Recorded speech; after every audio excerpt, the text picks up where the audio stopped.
ছেলেটা কিছুক্ষণ আগে গেল, এই ছেলেটা দেখেন যে আবার ওদের এই যে বর্ডার দিয়া এই যে চলে আসলো, কি ব্যাগে মানে কি নিয়ে আসছিল, নিয়ে গেলে দিয়ে আবার এই চলে আসলো। এই দেখেন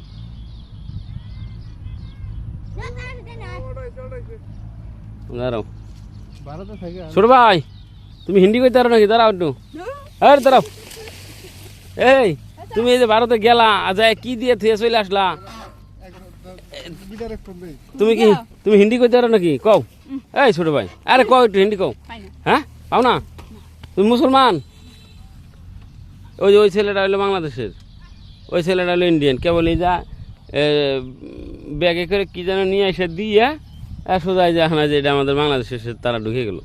তো আশ্চর্য একটা ঘটনা, আমাদের বাংলাদেশে কোনো এই যে নাই, কোনো কিন্তু গার্ড নাই, দেখছেন?